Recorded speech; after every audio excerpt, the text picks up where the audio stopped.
Okay, time to do one of my least favorite things in the whole world, and that is gluing. I hate to glue. I'm not good at gluing. I get glue everywhere. By the end of this day, I'll have rent this shirt. I'll probably have rent my hat. I'll probably have glue in my hair, in my ear. I'll definitely have it on my boots. God help anybody if a bird comes through this building because there would be a bird stuck to it. I'm terrible at gluing. But hey, at least I'm fun about it. Y'all stick around, we'll do a little bit of gluing. Okay, the first thing I need to do is build me a little sanding block. I've got a tune up. I had not really blowouts, but just some general icky poo going on with the parts we cut the other day. Now, what we got to do, what I'm using here is just spray adhesive. It's like Super 77. I think it works better. It's definitely a lot less expensive. This stuff's like probably $10 a can. But I get a pretty good deal on it. So this is good stuff. I don't get paid to use this, but it works good, and I wouldn't steer you wrong. So this, like 77, it's contact adhesive. You just give her a good light coat on the stuff you're sticking together. And I'm going to let this dry for just a minute. And I just turned the can upside down, blowed it out so that the goop don't dry up in the can. And just as soon as that sticks to my finger, when I touch it, I'm going to stick that part on here. Okay, it's been about 90 seconds. Looky there, it's ready to go. Now you better line this up careful because you're only going to get one shot. There we go. Now that stuff is stuck on there till the second coming and maybe even longer.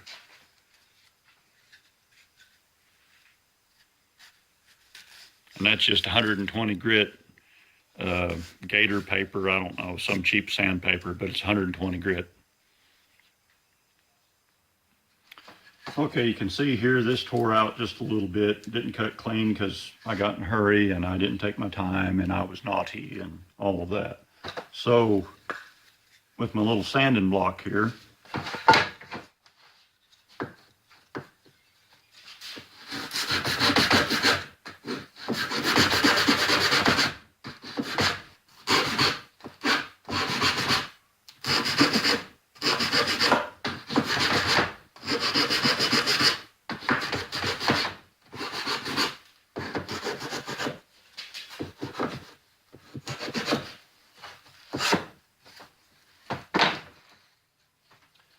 and with a 3/4 chisel, we'll just give that just a little bit of tune up just to clean up the fuzz. Nobody likes the fuzz. Okay, so I've got this piece kind of fine-tuned. I've changed the camera around, and I'm hoping maybe you could see clearly without seeing the back of my head. The old foundry man down in Australia does this with his camera. It's kind of, if y'all don't like this, let me know, but it makes it a whole lot easier to shoot, but it's kind of funny watching because it kind of makes your tummy go in funny different directions because you're looking at it from across the bench and upside down. But if it makes your tummy feel funny, let me know and I won't do this much anymore. Okay, here's my glue pot. Okay, this is just a piece of wood glued to a piece of wood and it's got some glue in it. This is the cheapest throwaway paintbrush money can buy. It's the cheapest one they had at the feed store. And I've put about as much water as will drip off of a wet wash rag in 5 seconds. Maybe 20 drops of water in a 1/4 cup of glue, something like that. You want your glue to be a little bit cut, but you don't want it thin. You want it to be, if you want it to be thicker than paint, but you don't want it to be like caulk. You don't want to really have to fight it to get it on. Okay, first thing I do when I'm doing a project like this, I've already got my witness marks to like this is number 7. So my witness marks all line up. I pre-assembled it. I know that it's going to fit together good. So the first thing I do is I lay them straight over. Every piece, straight over. Like it just fell apart. And I take my glue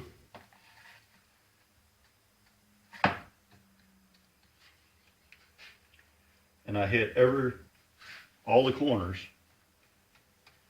And you kind of got to work fast, don't dawdle.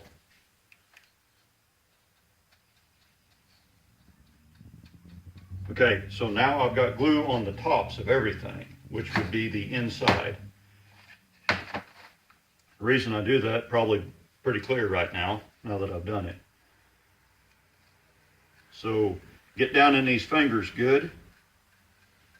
You don't want it to, you want it coated, you want it wet, but you don't want piles of glue running everywhere.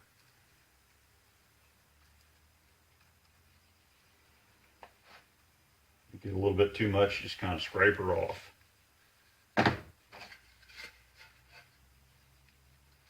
And Matthias Wendell, I think that's how you pronounce his name. He's some Canadian feller. Got a lot of time on his hands, but I think it was him made a video. His website is called woodgears.ca, and I think that means woodgears.canada. I know he's some kind of foreigner. They use millimeters or something there, probably a commie, but I don't know.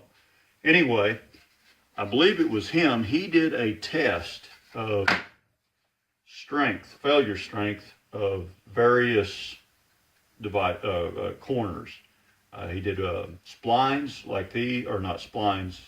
He did splines, I believe. He did a box joint. He did dovetails. He did all sorts of joints. A regular old butt up joint, 45-degree butt joint. Did just about every kind of joint there is. At least every kind of joint that a man in a home shop can produce, unless you live in Colorado and they produce all kinds of different joints up there.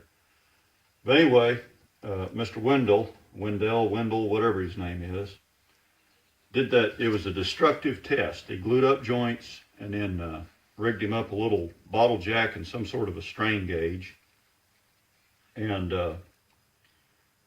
pushed on them till they broke. And the glue joint like this, the box joint, held up marvelously. It did as good as anything else. Okay, I got glue in that one, that one, that one, that one, that one, that one, and that one. Sometimes I get the blabber and then I forget. Okay, there's my witness mark.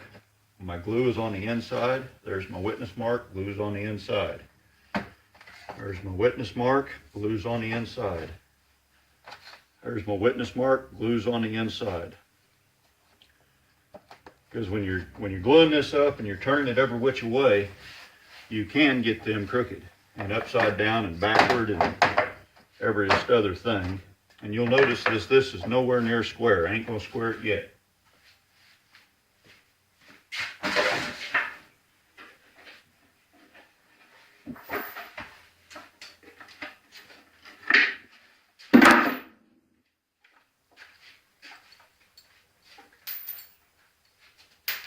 And this is new rope. I just went to Hirsch this morning and bought this rope.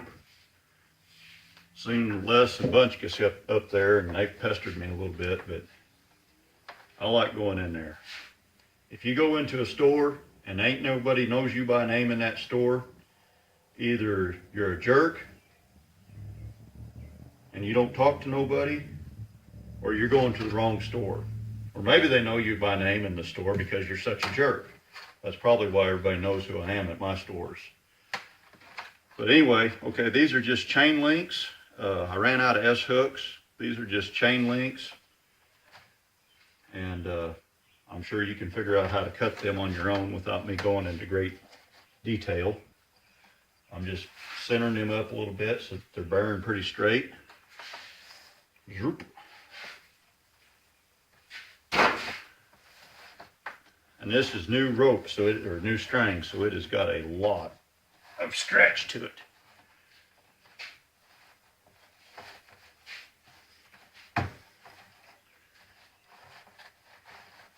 Where's my adjuster?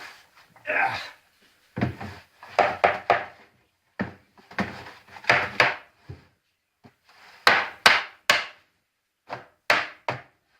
I feel like I ought to take this out and go smack some watermelons with it.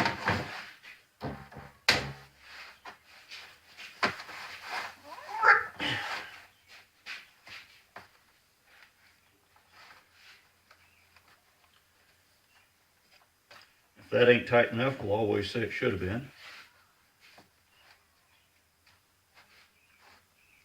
There we go.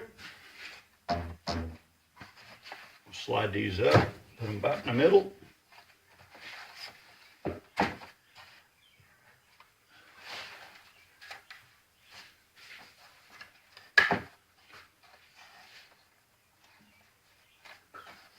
Kind of waller them around, get them centered up. And I like to give everything a little whackety tappity tap tap tap.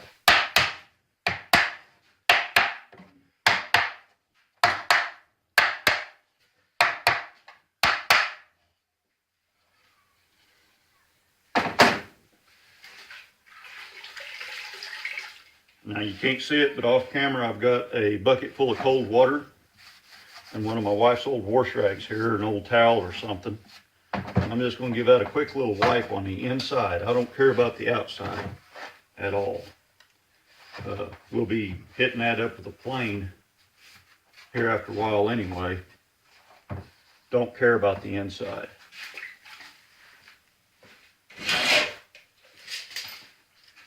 And you'll notice my bench here is covered in a piece of sheet metal. Those of y'all at 31 3/4, 31 5/8. Went too far, I guarantee it. And 31 11/16. 31 and the hair on it. Yep, stand up there and take it like a man. Okay, 31 and 11/16 high. 31 11/16. That's close enough for the girls we go with. Anyway, workbench is covered in sheet metal. Always is, but unless I'm using a railed arm saw. Workbench is covered in sheet metal. It makes it a whole lot easier to clean up. You guys that don't really know me, I am a heating and air guy, or at least I pretend to be. I'm not very good at it. But